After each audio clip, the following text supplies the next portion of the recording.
Okay, back up and regroup at drop site. Roger that. I'm coming in. Hey, call in the Thumper. Echo Bravo 984, extraction site secured. Over. That'll keep the bugs out. Approaching drop site, package en route.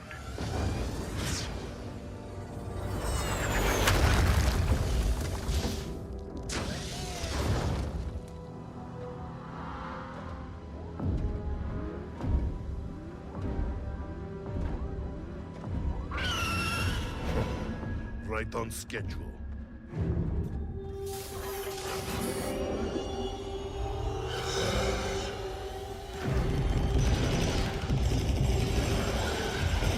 Turret 3's out. 1 and 5 are down. Just lost 4.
Hey everyone, welcome to Firefall Live. We're gonna have a good show for you today. My name is Frank Lettieri, aka Fade of Pez, community manager for Red 5 Studios and Firefall.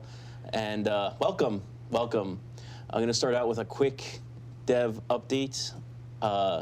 We posted a blog earlier today about Sir Tao and showed off some of the beautiful, oh, Tecumseh looks so gorgeous. And so does Sagan. Overall, like the world builders have done a fantastic job really dressing up those areas. And Sir Tao will be on PTS soon. We're still working on it. We should be locking that down early next week. I would maybe expect it on PTS. There's a fair chance it'll be out there this month for you guys to test. And we'll be going crazy collecting your feedback about that. I mean, like I said, we've been sending daily reports. We actually moved it to weekly since it slowed down a little bit. But the team has been hearing your voices and as well as our own in terms of feedback. So please post feedback, bugs, you know, any like weird exploits you find, post them, let us know, and we'll get them fixed. So yes, soon, TM. But on to the show, the rest of the show. That's our little update. Mika's not here today, but I am joined by Scott and Mark. I don't know which one's which. I'm gonna wait for the lower third to come up. They got it right. Sweet. How are you guys doing today? Great, Frank. Awesome. You know, I'm good. I'm awesome. It's Friday. That's the running gag with the community. I say awesome way too much on this show. That's awesome. Totally awesome. So, Mark, you are a technical artist. Yes. Yes, I got that right. And Scott is a visual effects artist. Yep. So, Mark, what does a technical artist do? There's a lot of different flavors of technical artists. There's character technical artists, but I guess to describe what I do a little bit of graphics programming, some tools programming. I'm basically the bridge between the programming department and the art department. I help getting assets into the game from like models, animations, visual effects, things like that. Cool. So for a lot of you guys that remember the old melding, I think you were the one that created the new melding, right? The newish melding look, the more wispy, cloudy, Right. badass looking melding. He did say bridge. That's one for you guys. We're adding that to the drinking game. Mark is technically not the battle frame maker. That's kind of like what the modelers do, right? Right. I don't do much art other than I do contribute on the visual effects here and there. The melding tornado is my signature effect. Well, that and the scan hammer. Oh, and the scan hammer, yes. Because I don't think we even had anything like, if you guys remember back in the day, like you hit the ground and I think like a little pop-up came up and that was it. Like, right. Close. And then you made like the actual like waves and rings and the different colors and. Yeah, I mean, it went through a bunch of iterations. It sort of settled on what it is right now, but it's, I mean, as far as an effect goes, it's pretty technical. It accesses, it's data driven from the surface of the ground itself to the resource deposit information we get from the servers, and all that's sort of shown in the effect itself as it rolls out over the ground. Nice, nice. So Scott, what in contrast then, what's like, what do you do as a visual effects artist? So I guess Mark he lays some of the technical groundwork for you, and then right. So like explosions, lasers, smoke, all that stuff is visual effects, and Mark helps me out by he gives me the tools to create a lot of the different effects that we do. Like we'll have requests like, can we have a fog volumes or whatever, and he'll get it working, and so I'll make a request, and a lot of times he'll give me exactly what I need to do like some of the effects we've done recently, like a fuel air bomb. They use some tech that he created. Oh, I don't think they've seen the new fuel air bomb. Yeah, we have a lot of new stuff that's. Does it really look like a nuke going off? It looks like. Like the mushroom cloud and everything? No, it's first there's a initial explosion that does a atomized vapor that hangs in the air for about a second, and then it ignites and goes. It is the biggest explosion that we have so far. Damn, I wish we had like some video of that. Yeah. I wish it would have been so cool to show off. Like, I can't wait. Maybe we'll post what I'll do is like record like a GIF or something and post that afterwards, like for the recap. So, yeah, and so also things like computer monitor screens, those are VFX. Sertal, like you were talking about earlier, that's like my favorite area. I like the atmosphere and the effects and everything looks really cool. So I can't wait to see that on PTS. Nice. I know you also worked on the, I don't know if it's still called this, but the volatile fuel projector, the Firecat weapon. Yeah, the volatile fluid projector. Fluid projector, right. I thought that was the coolest name. It's like a bad translation almost, And then they turned it to an incendiary cannon. But that's right. It is the incendiary cannon now. So I'm leveling up my Firecat just so I can, use that weapon. And what's cool about it is there's it's elemental, so you've got poison and cryo and electrical fire. So that's kind of cool to see like poison fire or ice fire. I guess a little self-anecdote about that weapon. When it was still a work in progress months ago, I was playing around with Firecat because I knew, I was like, well, let me get a handle of this weapon to see how it is. And I don't think the visual effects were complete yet. So I thought it was just literally a flamethrower, but it's not. Yeah, it's like a super soaker. It is in the technical sense that it shoots out flame, but it's not like the flamethrower like you would think of. Right, like a like the cone of- Annihilators or some of the Rebels have, right? And it's a good example of how we work together, where Yeah. he does the tech to make the flamethrower function, and then you know, I build the effects on top of that. And since we're twins, we got that whole psychic thing going. That's a The given, look on right? Mark's face right there. He's like, he's just like pure evil. It's like, oh no. I'm kidding, but No, he's not. so yeah, I found a whole technique with that weapon since I've been playing it recently. At first, I'm like, how does this work? You know, it runs out of fuel fast, but once you get the hang of it, it's really powerful. You just take out all kinds of Iranians and bandits with that weapon. Thanks, JK to Kill. I'm not going to repeat that.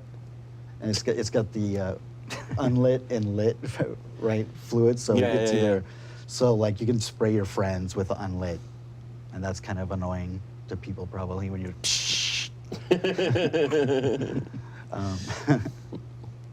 So. So we're talking about, yes, we are talking about PTS more in the live game because it is getting a lot of updates.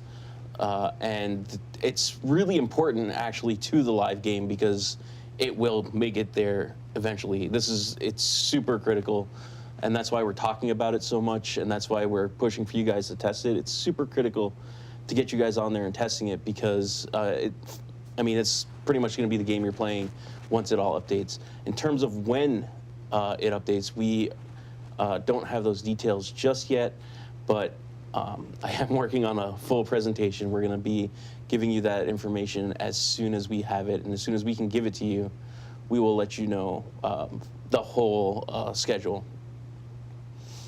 It's really fun too, PTS. Yeah, it is. I'm playing that Rhino with the photon lance. It is now called. Right. The pacing is different. Like I really like the way the gameplays is changed from the current version. Like the pacing's different. It's really well done. We got good game designers. So now that we kind of introduced what you guys do, we did post to the community a bunch of questions. Oh, These boy. guys, these trolls. When PTS Jetball? That is a good question. It won't be with the Sertao content update. I will say that, but that's PvP is actively being worked on right now. But we did, as I was saying, we did ask the community for questions, and if you guys have questions for either in terms of technical art or VFX, please ask them in chat while we go through this stuff, and I'll try to remember what you said. All right, so I guess we'll start with the first one. So I'll start with Mark on this. What are the one or two things you're most proud of being a part of or creating? Geez. Well, I mean, I'm proud of the Firefall, the game itself. I mean, it's the project I've worked on the longest in my career in video games. I've been working on Firefall for about 5.5 years now. Wow.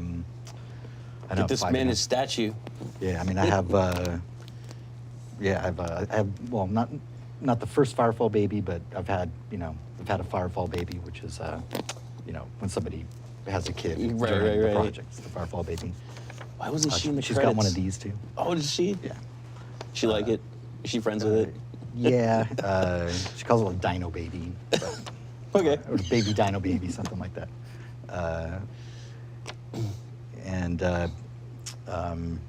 I mean, and in other things that I've worked on that I'm proud of is the VJ software that me and my brother developed over the course of it's about I guess 10 years. Wow. And not working on it actively anymore, but it's one of my favorite sort of personal achievements. It's really cool. That's awesome. Yeah, Xsynth. So Scott, same question to you then. What are you most, one or two things you're most proud of being a part of or creating? Well, Xsynth, definitely. Not just the software, but like the opportunities that we got out of it. I was able to work with my brother for all those years. We We went to Spain for like 5 years, and like I was saying before, Romania. You know, we just use the software for all kinds of different things, from dolphin shows to nightclubs to Vegas clubs. Were they and stuff. dolphins or porpoises? Dolphins. They were And definitely it was a nighttime dolphin show. A and so nighttime dolphin we show. used real-time 3D graphics to enhance the dolphins and synchronize swimmers. That was at Oceanographic Park in Europe. It was a fun gig. Are there pictures of this online somewhere? I gotta see There this. are, yeah, there is. That sounds really awesome. And I was packing up my gear, and as I'm walking past the pool, one of the dolphins is up on the ledge. I'm like, oh, and I like pet the dolphin. I go to pet it, and it bites me. So They're evil buggers. they are mean creatures, they really are. Yeah. Those and polar bears. Yeah. Yeah, so Xsynth is definitely like one of my favorite, best things that I've worked on. Sweet. Bringing it into Firefall then, this one's brutal. Proudest King is still dragging our frame rates into the dirt on PTS as we speak. Right now, it is happening. Right, so I could take the blame for that, but with a caveat. With a caveat, Yeah, okay. so basically I'd started it and got moved on to something else that was more pressing, and so it got sort of cleaned up, finished by somebody else, right? And basically it's getting another pass, and so what you see and remember of Proudest King won't be the final Proudest King. It's getting a full FX pass. So using a lot of the new tech that we have now, so frame rates will definitely go back up, and Oh, that's awesome. it'll look really cool. Is there is that on internal yet, or is it still a work in progress? It's still work in progress, but when you start low and you improvement, yeah, that's been a personal pain of mine for a while. I can't go in and change it, because once something's in, it's in. So and that was one of my first projects when I started working here, was Proudest King, and I'm like, that's a whole lot of effects. Yeah, that's a lot. Why are some effects like plasma cannons, fire, absorption bomb, and stuff like that look awesome, but there are a few like smoke from Kanaloa volcano or the smoke trail left behind rocket launchers look kind of cartoonish, like they're from a different game? Do you plan to rework some of them? I guess I'll take that one. Cartoonish stuff, you notice it on some of the trails, sort of this texture that looks like it came from another game, I think is the way they put it. And well, it didn't come from another game, but it did come from a very, very early version. It's a texture from it's probably 7, 8 years old. Wow. When Firefall had a different look to it, it was more of a kind of a manga anime. Yeah, it's kind of it. the look has kind of evolved over the years. I don't know if you can kind of tell, but like. Yeah, and so it's a remnant from that, those sets of art assets. And it's just the thing is, especially with all the new content and reworking of like weapon effects, it is a lot of work to go through and update stuff. So and these things we're aware of too. Like we see the game, we see these issues, and it's it's in queue. Exactly when these things get fixed is just a matter of how we go Time about and priority and all that. Yeah. And the as far as the volcano smoke, that was something that was a shader that I worked on, and it didn't really get to the point where I wanted it. There's actually some interesting tech lying underneath it,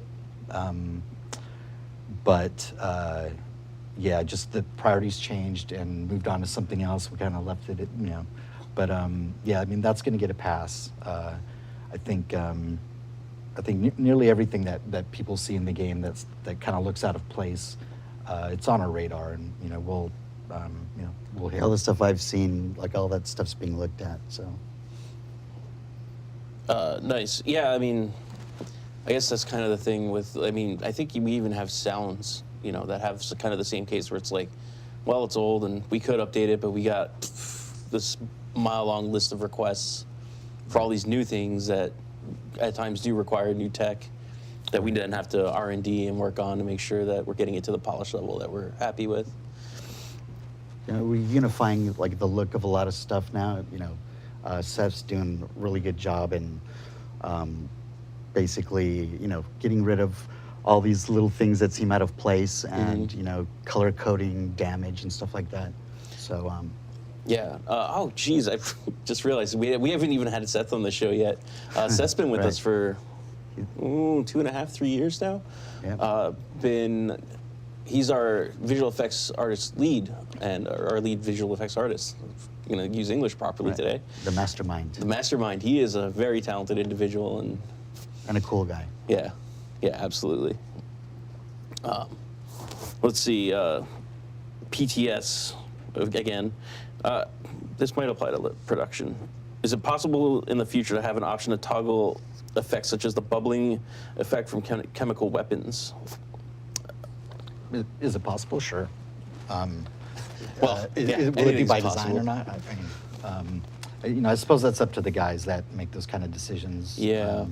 It's certainly doable. Yeah, I mean that's the thing is like we could talk about possibilities all day long, and I mean the real answer for that, right, is like, well, with unlimited time and resources, yeah, we can do anything. Some of it's done like, say, quality, where you go, you have low, medium, and high. So maybe on low the bubbles aren't there, and on high they are. So that's one. Yeah, that's true. But yeah, I mean, ultimately at the end of the day, I think it comes down to I don't know whose call it is personally.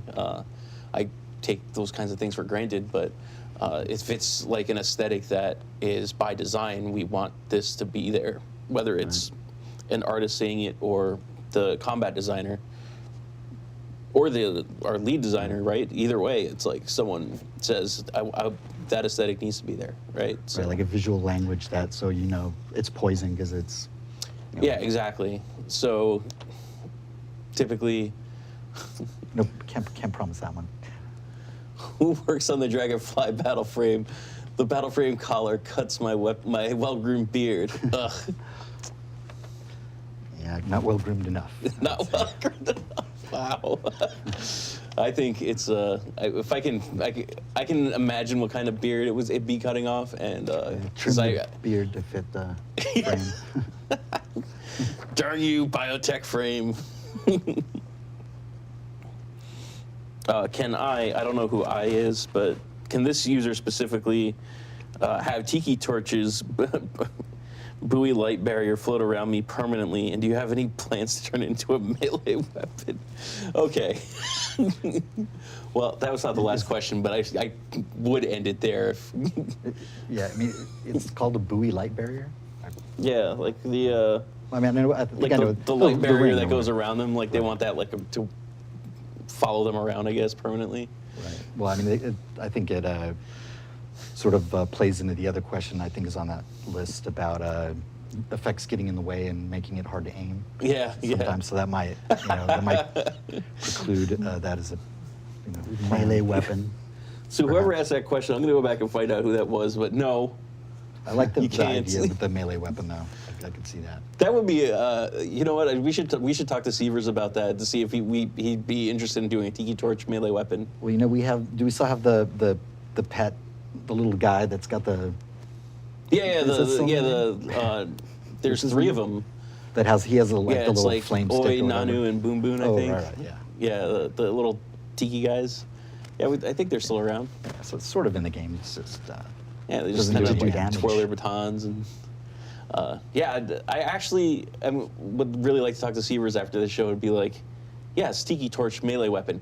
Now, would you want that to work like a sin slash like a sword or like a scan hammer where it's like more to pull up concussive? behind your back Mm-hmm. and Oh jeez, now we need animations. And But imagine the possibilities with the incendiary cannon, right? Like squirting someone with the unlit, like in PTS. I mean, not PTS, Right. PvP. Oh, So it could jeez. be One guy's got the torch, the other guy's got the Oh God. Might want to be careful with that Oh, one. that combo. What about melee weapon effects? What about them? Melee weapon effects? Yeah. it's- I haven't done any melee weapon effects, but I see them creeping in. I mean, there are some right now. Yeah, I'm just trying to figure out from the viewer what do you want to know about melee weapon effects. So someone else said that they noticed a frame rate increase on PTS. Increase? Yeah, an increase. Improvement. Improvement, Right. like an improvement in their frame rate. What has been done on the We're hitting that hard. SFX side? Like, no, Oh, not we're SFX. thinking VFX. Yeah. I think it's special effects. I think you meant special effects, yeah. Just for you guys, SFX to us is like sound effects and VFX is visual effects. So yeah, what Yeah. kind of work have you guys done to like do the to improve the frame rate on PTS? Well, like, there's a lot more fire now Mm-hmm. because of some of the weapons. So, like, our worst enemy is transparency. When you got this in front of this in front of it, like smoke, flames, you get 12, 20, 40 layers of particles, and that's like the biggest frame rate killer.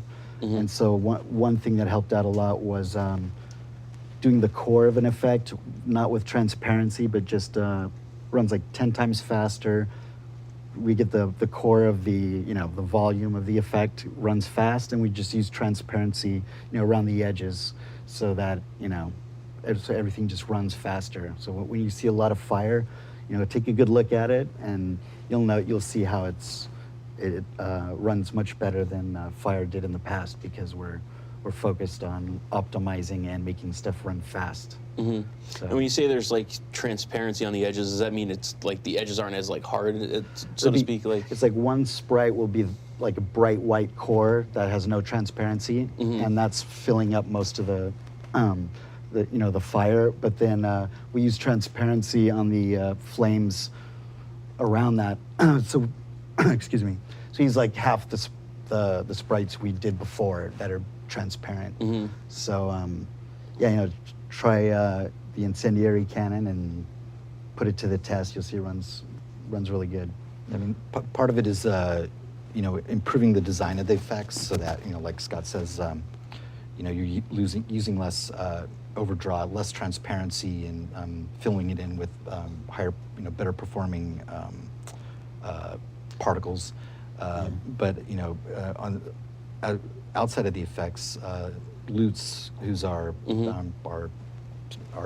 super genius. our super genius German programmer, who we never see or rarely see because he lives in Germany. Of course. But he just on a constant basis is always improving, not just the underlying tech of the rendering tech, whatever, but also and how that data gets to your machine, because we are streaming a ton of textures and that kind of thing. So I mean the improvements in performance that he's been able to pull off, it keeps us in line too. Yeah, it'll be like no collision on bullets. That's he drops the hammer every now. Right.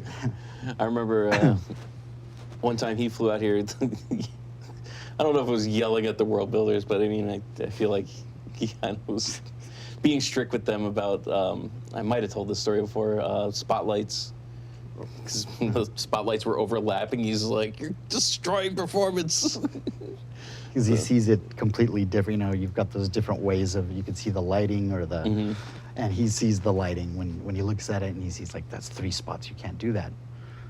I was using collision on the incendiary cannon at first. I'm like, oh, let's make some little, like flame bits. Hit the ground. Looked really cool and lasted about 2 days. And before Lutz got on me and said, nope, no collision. And one of the other ones was the old trans hub. I guess you would remember what the old trans hub Yeah, looked it was like. like 8 million like triangles, like he- not I think counting he the wanted to characters, exclude- just the scene is like, you know. Yeah, no characters. Like you just loaded the scene in Forge, and it was like 8 trillion. And you'd see like tries. an angled pipe, right? And it's like doesn't look like much, but then, you know, in our debug mode or whatever, you can fly inside of it. And there's like all this geometry, like you can't even. Or the stair steps was one of the things. Like there's Yeah. all this hidden geometry that was just. Sucking. Yeah, I think he wanted to kill somebody. He's just like, what is this? Which, by the way, TransHub also got changed. It's on PTS. It's not on. Again, the change is not reflected on production yet, but also looks really awesome. Everything looks awesome. Yeah. And the world's a lot more alive too. You know, like you see a bar, people are waiting in line, and you know, people Yeah. doing stuff. It's Yeah, very cool. I saw Scotty B doing some of that stuff. He's just like placing NPCs, and they just kind of like meander around and. right. Yeah, Just they hang look out like at they're Spicy doing Owls. stuff in the area that they're at. Yeah, it makes the cities feel more like, you know, actual Totally. POIs. Like that this is actually a populated area, Yeah, and people are using the Living and space. breathing. living and breathing. Right. Let's see. I've recorded a few questions from you guys, but I'm gonna finish this last one that we pulled off of the forums. Let's see. Can you visualize programming so effectively as to view programming's effect before it's in effect? Or do you view programming as more effective if the visualized effect is programmatic to the overall viewpoint of the program's effect? All capitals, LOL, exclamation point, exclamation point. Finally, somebody that speaks my language. I think I know what he's asking. I think he's talking about he or she, you know, Z. I think he's asking about whether the difference between doing specific artwork versus like more programmatic stuff that would be like simulation. I think that's what I got from it, right? Is like, do the... What did you get from that? Should the artist answer the programming question? Sure. No. Well, How's I'm your not, programming skills? I understand stuff. I can't do code, but That's like me I in get the German. logic. I think understand it a I think little what he's bit. asking is about the like as far as artistic process goes. I Yeah. think that's what the core of that question is. That fabulous question. I mean, and that's, you know, I'm much less of an artist than I am a programmer. But what's cool about when you're working with like shaders or things that are generated programmatically is you know, tweaking the numbers, tuning the algorithms to make stuff look the way, you know, to have a particular feel or you know, a particular look. And it's an artistic process in itself to you know, to combine different you know, factors in your algorithm to make something look just the way you want it. I mean, I've worked on you know, there's some details in the game that you wouldn't believe, like how much time was spent putting it in there. I would. And you know, and generally probably underappreciated. One. Do you have an example? Well, yeah, like in Sertal, the sparkly glint that's on some of the rocks and the dusty areas. We used to get a lot of bug reports saying that there was broken pixels on the texture, and that was sort of an indication that I needed to fine tune the visual itself. But you know, getting little, you know, micro facets of sand just to randomly twinkle on our you know, rocks and stuff is you know, it's pretty challenging just given the limitations of shaders and also our, you know, our performance requirements. And yeah, I mean, those little twinkles probably cost about a month. I remember when he was doing that, you could tell when he nailed it. For it was like, it's kind of a little sparkly, but then when he got it just right, you know. Yeah. Mad Bim said she noticed that. Oh, awesome. She said it's really neat. Yeah. Certain times of day, you're just at the right spot and you see the sparkles on the rocks. Laurel, I remember Almost Laurel saying he had an old TransHub I used to explore underneath, going back to TransHub, used to explore underneath the map and goof around and break things. Yeah, there's holes in the world. Breaking news. In some of those caves, those little. Yeah, yeah. You guys like.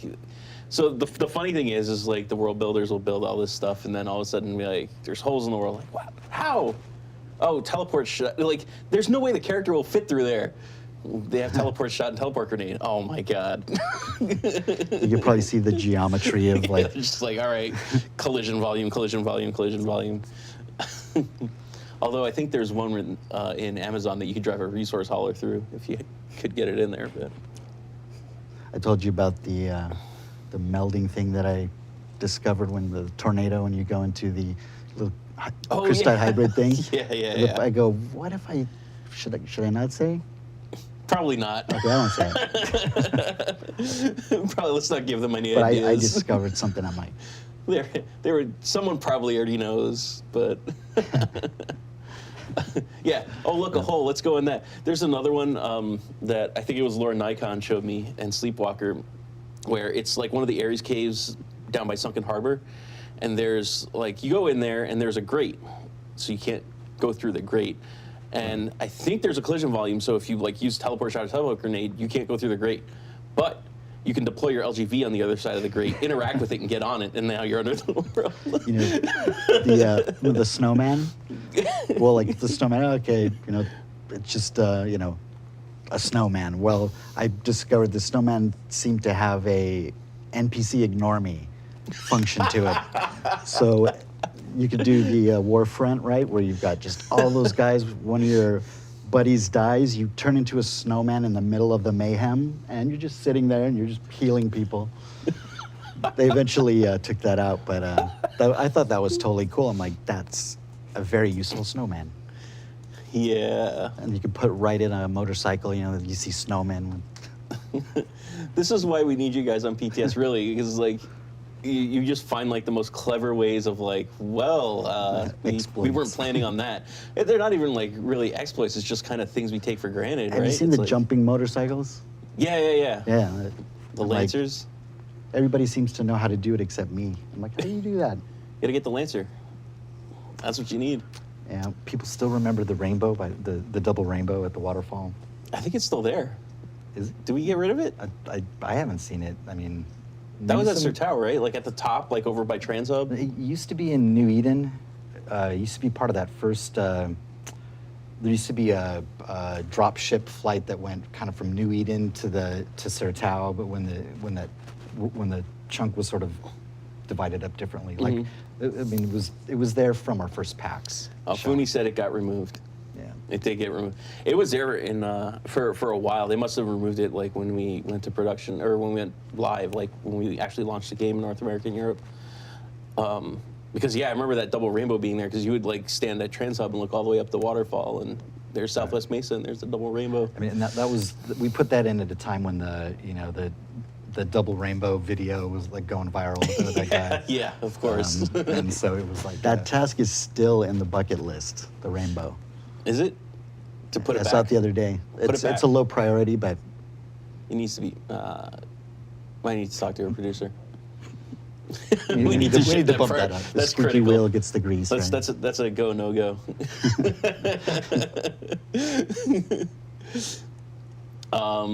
So some of the questions I remember from chat. So Raver from TOW. I don't know if it's still TOW, but he was asking a bunch of PvP questions. I don't know if you guys are PvP. I think you're a PvPer, right? Well, I was. I mean, yeah. What do you mean, just in general? The salt of the. What, Broken Peninsula? Yeah, any kind, really. So Mark usually runs around the game as ENIAC, right? And you post on the forums as ENIAC. Is it ENIAC? I have two counts. One's ENIAC, the other one's ENIACs with an X. There you go. So. But Raver had first asked about a mode where like you basically flag yourself for PvP in the open world and you earn extra XP, but now you're open to attack from anyone. I don't think we would go in that direction, just to be honest. It sounds like an interesting idea, but I'm fairly confident we wouldn't go in that direction, not for a PvE environment. We do want to separate out the PvE from PvP. Like there is a big group, like a big following for like the large scale PvP, the open world PvP. Like, gosh, there's so many games where it's just open survival style mode, and that's not really what we're going for, because we're trying to hit an audience that likes like the PvE, because there's like a lot of people who don't like to get ganked and they don't like the survival Get mode. all their They just, loot like, stolen. I'm not going to use the derogatory word for them, because I'm one of those people. But the potential for exploit seems Yeah. quite high too. I mean, the cool thing is though, is like, from a CS standpoint, right? Is like, if someone reports someone for griefing, it's like, there's a PvP solution. There's an unspoken code of conduct that should be followed. But Yeah, I think. And the other question was about PvP gear, and so when there's two kind of layers of PvP. The first thing that's going to make its way back is going to be arena PvP, which is going to have Jetball, Team Deathmatch, and Hunter, and each have its own map. And in arena PvP, players are going to be using regulated gear, so like it's basically like PvP style gear. You won't be bringing the gear that you earn in the open world into PvP. It's basically just go in and play some nice arena matches. And the second one that's going to come later on down the road, I don't know what point, but it's coming later on, because we're so focused on, getting all the stuff that we're doing now. I don't even think it's been scoped yet, but it's been spoken about a more large-scale PvP, which I don't know what the rules will be for that yet. I think they just started on the design doc. I don't even know if there's been feedback, sign-off. So that'll be later on, but we're going to have the Jetball and Team Deathmatch and Hunter first with regulated PvP. Or actually, I don't think Hunter's even going to use regulated PvP here, because this is a weird, not really a weird, but it's a different game mode than the other two, where you don't really use gear. So, have you guys played any of the Hunter playtests? Is the Hunter the one where you go and change people? Which one was that? Yeah, that's the one where you spawn in as a monster, and your goal is played like an basically early go and version hit of it. people, and the it's coming along. yeah. Yeah, it's coming along. They're at the point where they can do Interesting. tweaks on the fly and a lot less bugs and crashes. Yeah, I'm all for PvP. Yeah. Yeah, definitely. And then I saw Funi had asked that is Devil's Tusk and Amazon getting a refresh. We are going to be looking at those as well. So Yeah, I heard good stuff about Devil's Tusk. yeah, that's the next one. That's the next one on the list. Basically, we're going in order. So basically, I think the team's going to lock down the build for Sertao. We're going to go into bug bash mode for that week, I believe, and then we're going to begin work on the Devil's Tusk portion. So that's kind of where we're at in terms of development. When the big patch drops, we have not announced that yet. Although, like I said, I will be sharing that information with you guys as soon as I can. I'm working on everything. We're basically, there's still a lot of things that need to be determined, but I'm working on all the messaging, and basically we're gonna try and have a live stream presentation for you guys, and then we'll follow it up with more discussion and etc. So, let's see. Hopefully, Devil's Tusk will become a complete a complete island. I was like, a complete shark. So the thing with these content refreshes, the zones aren't actually growing. Most of the world builder work that's going into these is basically accenting the POI. So you can see it in Coral Forest with like Fortaleza Antigua, even Nutretic processing, right? Like they made it. It's really cool. They made it look like an actual like this is where we make food. Yeah, with the misters. I did the mist, by the way. You did the mist? Yeah. Nice. Yeah, I like Nutretic. What I did hear about Devil's Tusk, I don't think was that the world builders are really excited about the chosen something. The chosen something? Like it's new stuff. It's new stuff. It's right. not the fortress that's. I think it was that fortress that was there that wasn't really much inside of it. It's not the thing in the middle. That was that kind of like front entrance. Yeah, I know what you're talking about. got some more. They did that in Devil's Tusk too. Like that's the one thing we didn't show in the. I'm sorry, Sertao. One thing we didn't show in the Sertao refresh was that chosen fort kind of like right outside Tecumseh. Yeah. They kind of dressed that up and actually made things inside. Matt Duncan just messaged me yesterday, one of our designers, saying that to kind of liven it up, there's like a core guards and chosen place, and they'll be like sitting there and fighting, duking it out with each other since it's so close to Tecumseh. Yeah, people are giddy about the Devil's Tusk. Yeah, so Devil's Tusk, as well as Amazon, they're definitely going to see some work.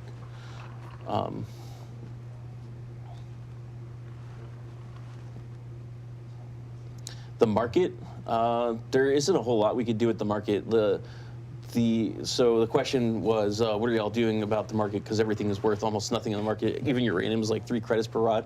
There's not a whole lot we could do there without changing. Like the only thing we could really do is just change the systems to make uranium that much more valuable, I think. Because really market is like supply and demand. It took me a while to get the hang of the whole market thing. Yeah. And once you figure out, it's like, okay, I need this, and instead of doing it the hard way, you just go to the market and you save your credits. And we're already throttling how many credits someone can get in a day. Right. Which you could spend on the market. What about are we doing another Chosen Dev encounter? I would like to. That gets asked almost every week, right? Oh, so much fun. I would really like to. It's a popular thing. I know the guys on the live team really liked it. So I like the power. Yeah, it's so cool. I personally feel like we went with too many rules, so I would like to see less rules on the devs. More emergent gameplay. Yeah, well, so I even got called out because some players, some of the more skilled players are like, yeah, you guys are just kind of like flying meat shields. You're not even like firing back half the time. I'm like, all right, I'll give you a fight. What I did with the live, I kind of experimented with some ideas. So, I would spawn in and I'd say, hey, don't shoot. And people, they're trying to kill me, and I come in peace. And they're like, okay, and they stop, and I go, come closer, I want to show you something. And as soon as everybody got close, I just like destroyed them, and just did it once, didn't do it. But it was kind of funny tricking them into having people follow me, he's asking me to follow him to this, behind the thing, and then, rah. Squeaks, yeah, I know Squeaks I got a really good laugh enjoyed. out of that. I know Squeaks and Mim really enjoyed the Chosen Offensive. I know a lot of players really enjoyed it because there was like a time where like we spent like 2 hours in a shard, and they're like, I'm starting to get tired, and like, we want to take pictures with the Chosen. Get on the Chosen bike, and so it turned into like another hour of like photo shoot. It was like really cool. It's I really awesome. Hope they keep doing that.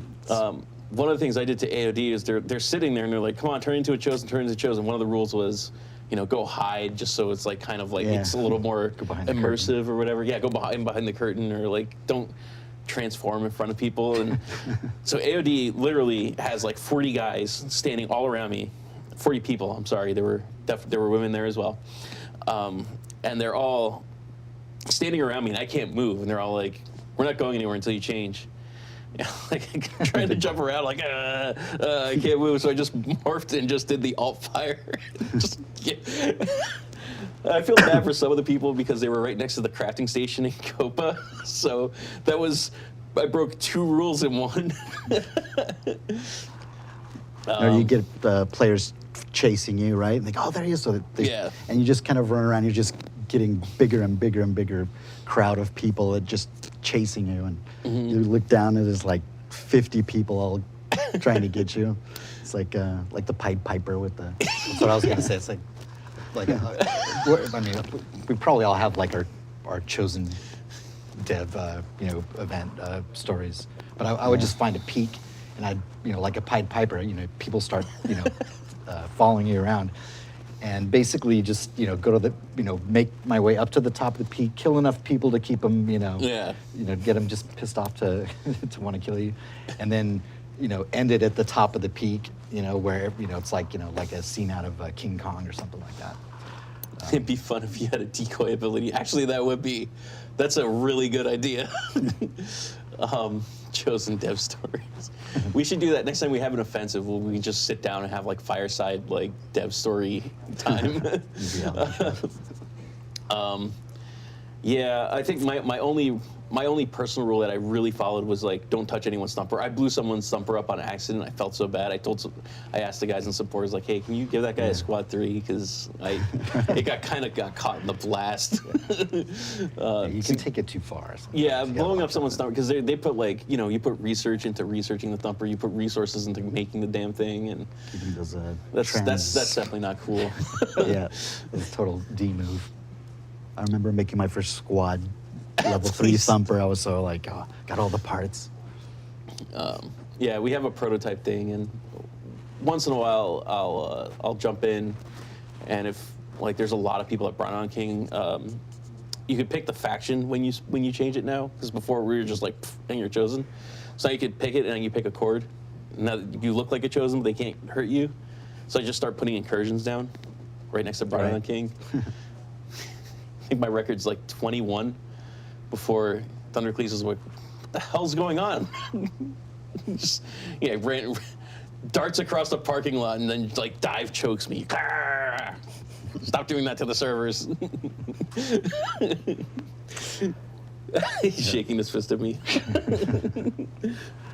It's like loots will get mad, like use collision in the wrong place. We got our checks and balances here. Yeah, well, what's cool about the dev spawning incursions is they won't spawn if the encounter detects that there's no room for them. Right. So like if I'm like sitting in Transhub, like I can't put them anywhere except for like on the drop pods. Like I could put up, they can go in Transhub, but like there's so much like geometry around that it's like, nah, I can't fit the 4 generators here, so I'm not gonna spawn. Right.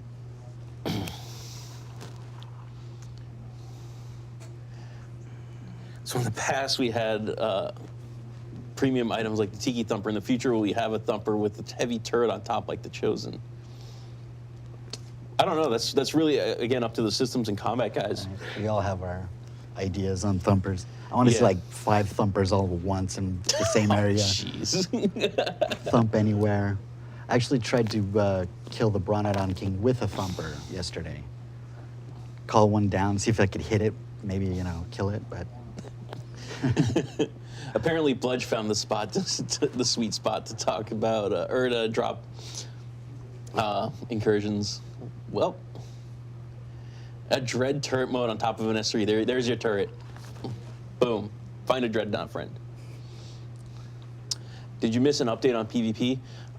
Not really. All we really said was that it's not going to be in there with the Sertao update. It is actively being worked on.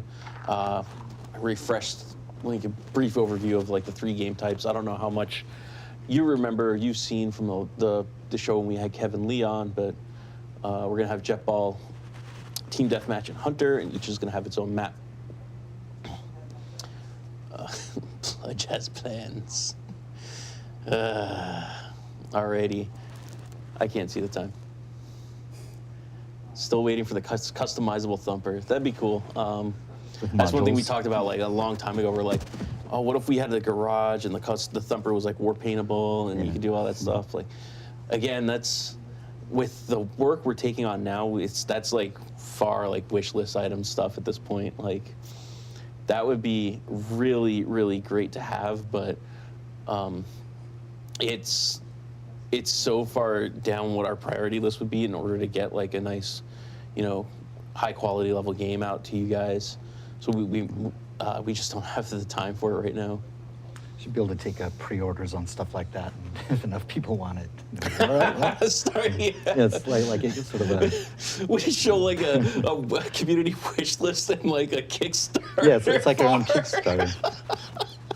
You can go level 5, if you don't reach the threshold, everyone gets their red beans back. Oh, jeez. That'd be a way to try that. I'd be interested to see what would happen. I don't think we can get away with it. I'd be interested to see someone try it, though. What happened to the bubble circle? This is relevant to you guys. What happened to the bubble circle indicator on things like the old Immolate had? So, remember when you activated Immolate, it was like a area of effect on you, a PBAOE, and then there was like a circle to show its actual radius on the ground? Wasn't there also like kind of a shell effects or whatever. I mean, I think one of the issues was that it was difficult to see through. I know that was the case on. That had to be the shell one, but this was just would paint like a circle on the ground, pretty much. I think it was just designed out, or I mean, it's part of the changes that Seth's doing with like unifying like the information. Like you could tell what kind of damage things are doing, and whether something's a shield, whether you can walk through it. Yeah. I think it's part of a change. I'm not sure exactly how it's changed, but okay, I don't so think it's something to do with combat and the new visual messaging. Yeah, it's trying to communicate a lot of stuff through effects and through color, through, you know.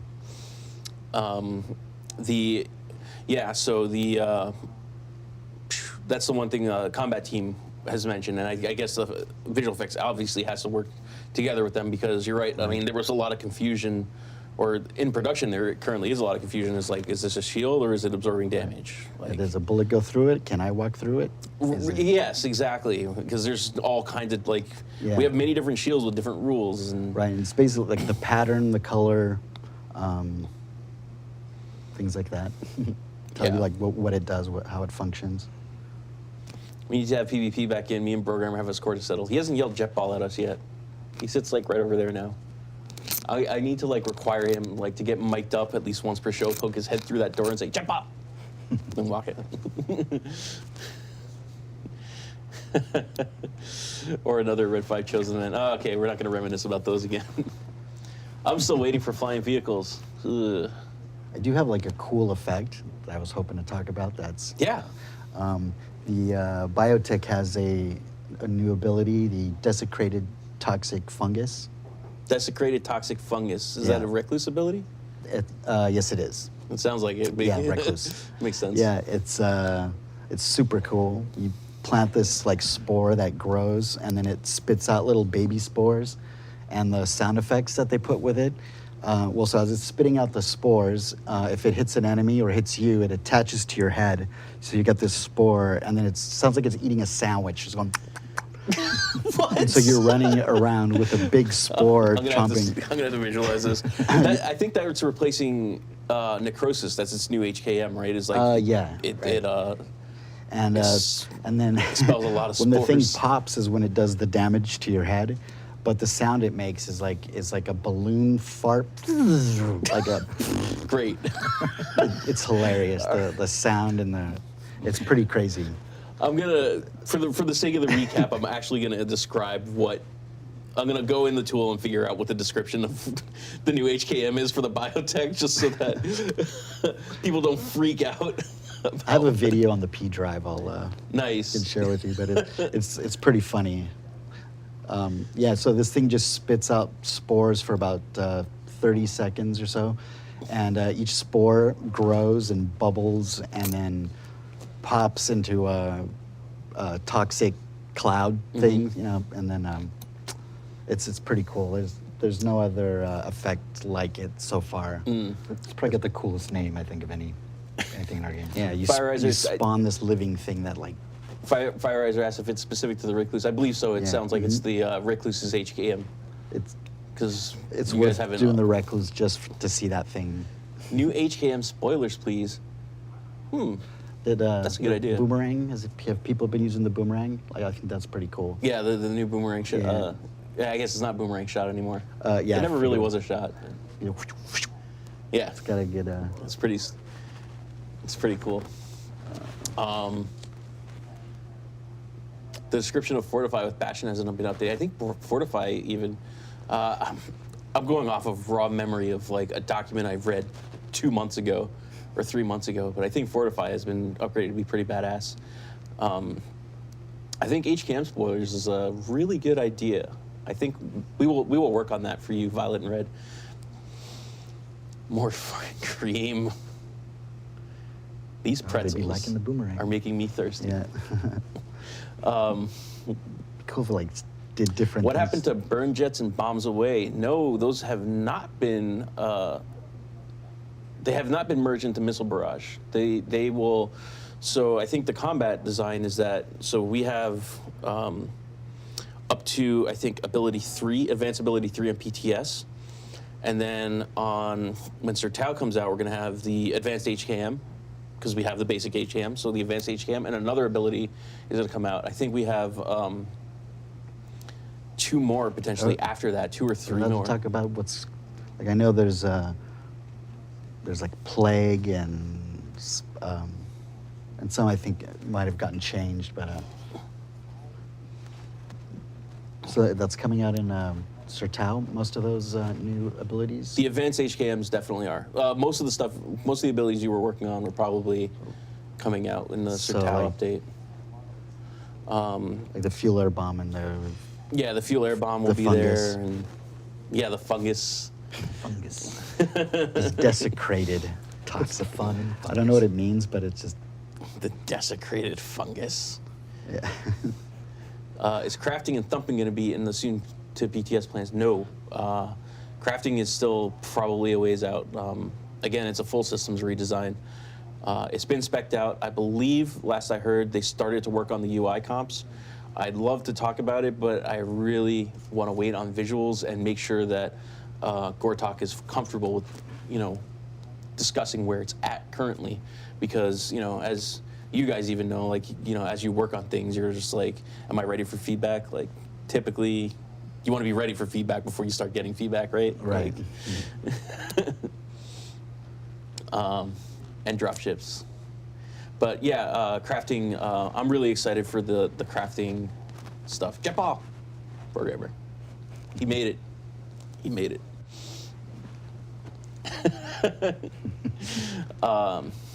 So yeah, that's gonna be really cool. But yes, what was it? HKM spoilers. Damn. Work in Progress Wednesday is only 1 day a week, and we're gonna do the Chosen Base next week. So let me talk to the team, see how we're gonna do the HKM spoilers. And with that being said, we're gonna move it on to social Firefall and go over some of the social media stuff we have for you guys. So Firefall Remix is not this week. We didn't post one. We moved that to every other week now, just to give you guys more time to get entries in. We have a remix that we're going to be posting probably today on the forums, but it's going to go out on social next week. And we have the remix assets. I put some base poses in there. I went in the art tool and just basically took, like, here's a rhino in certain poses, here's a chosen in certain poses. So you can use those and just, like, pop them in. Like, really, we encourage everyone to just do the silliest stuff you can with these screenshots, because that's really what it's about. Make us laugh or impress us with how good it is, and you might be picked to win. Or if you just enter, we raffle off prizes based on the amount of entries there are. Like, I think we do about 10% of the entries will wind up winning. So Making us laugh is probably a good angle. yeah, it works. It works on me.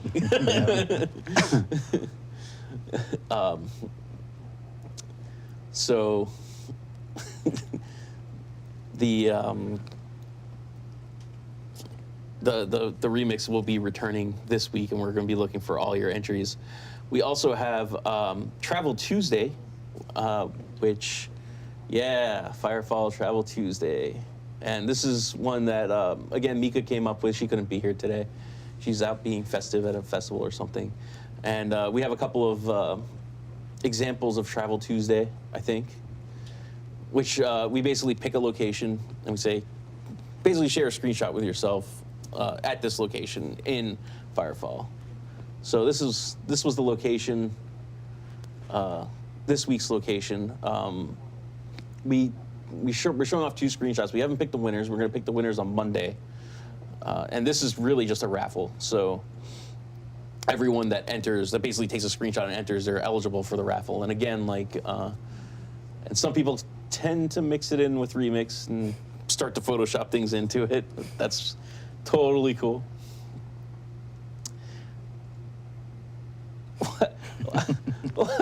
What is that? Hot dogs? Oh my God, the sunken dogs. I was like, oh, there is another Travel Tuesday. Yeah, the dragon fireworks are cool. Actually, I think that was Seth that made the dragon fireworks. Yeah. They're really cool. Really, really cool. I am John Galt. Stop spreading lies. That's all I'm gonna say.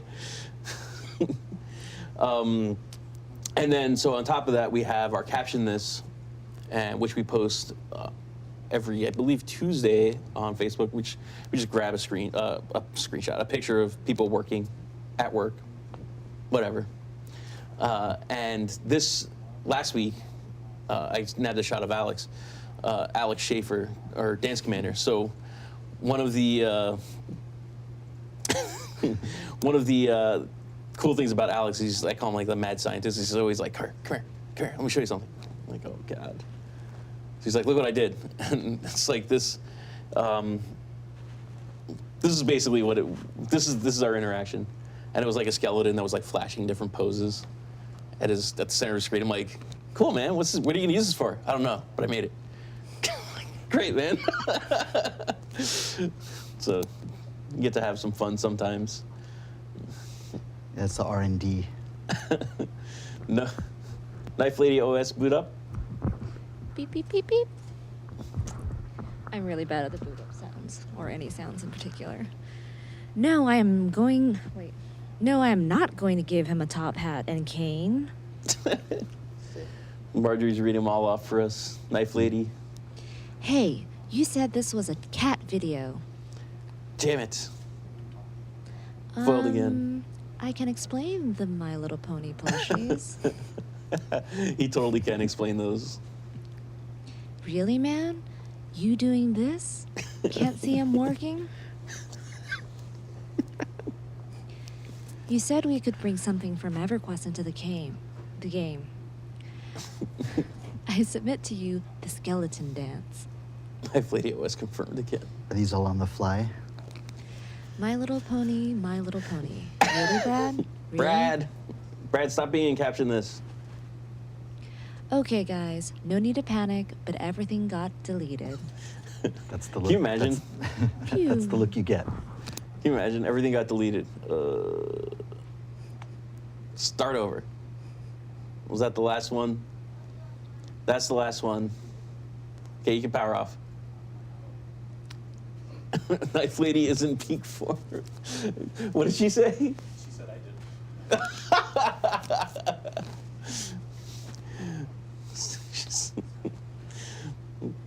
Alrighty, so that's Caption This, and thank you, Scott and Mark, for being on the show and talking about what you guys do. I'm really excited for like all the stuff you guys have been working on. And it's been fun. I haven't been on this side of the office. It's pretty cool. Really? Notice you guys got the better Building 2. little food area there. I think the people on this side would debate that with you. Well, yeah, we do get the waffles on the other side. So. That's true. And the breakfast burritos. All right. He's just shaking his head at me. Broken heartbreaker. I don't know if you want my nickname in PTS is Scoopy Matrix. Scooby Matrix, how did you get that? I had a dog that would poop everywhere in the backyard, and my roommates would be like, "What are you, pooper scooper?" So it was Scoopy, and it just turned into Scoopy Matrix. All right, well. But on that note, we're probably just going to end the show right there. Ask the origin of it. I think that's the mic drop. So we'll see you guys next week. We're going to have Jerry from the media team on. He agreed to be on, and that's going to be really awesome. So we'll see you guys all next week. Do we wave? We can wave.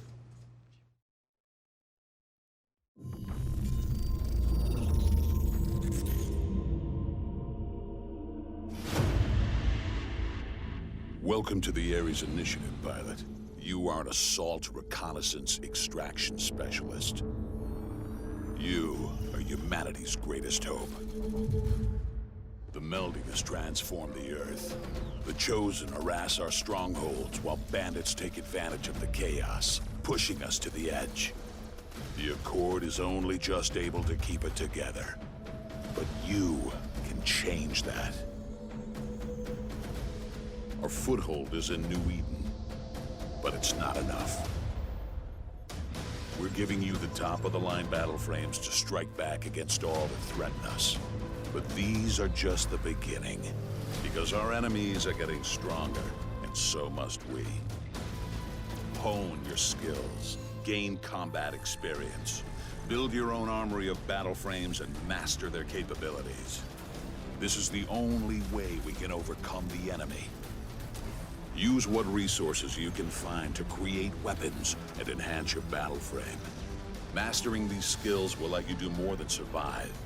This is how you will become the ultimate weapon. Work with your fellow Ares pilots. But be aware, not everyone has your interest at heart. Your journey will not be easy. The world has changed, and with it come new challenges that will test your will. But with the Ares Initiative, we can push back the melding, defeat the Chosen, and take back our planet, our home.